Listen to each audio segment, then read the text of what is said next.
Hi, I'm Chris from Pyrodigital, and in this video I will explain you how to use the Timecode Operating Mode.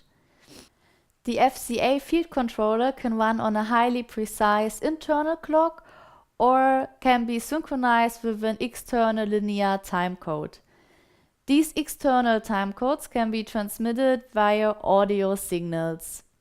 It can be synchronized with two different timecode formats, the widely used SMPTE or the PD-FSK format. SMPTE is the major standard in TV and show lightning productions. There are several different SMPTE formats that the field controller can handle all. PD-FSK is a very robust timecode standard from Pyrodigital. It provides checksum security and is very narrow-banded. It can be easily transmitted via an audio cable or even via a walkie-talkie. The purpose of the Timecode Operating Mode is to verify the integrity of a received timecode.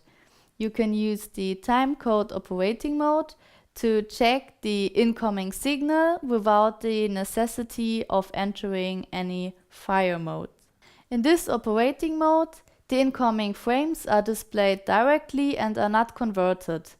This allows you to analyze the incoming timecode itself. Marcel will now explain the detailed information displayed.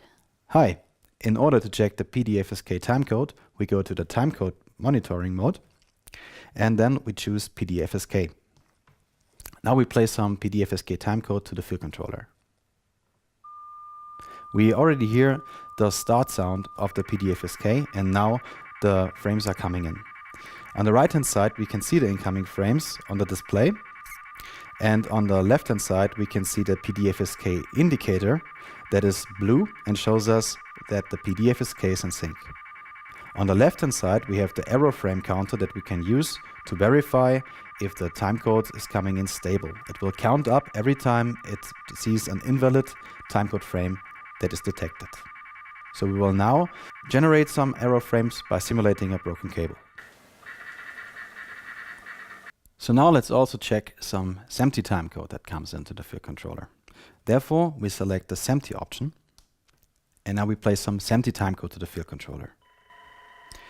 On the right hand side, again, we see the incoming timestamps, and we now see the SMPTE indicator in purple lighting up. And we again have the error frames that help us to analyze if invalid frames are incoming. On the top left, we see the detected frame rate of the SMPTE timecode.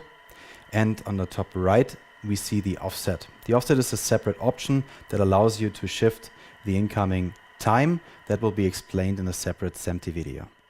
Thank you for watching. As always, you can find more information and videos on our website, pyrodigital.com.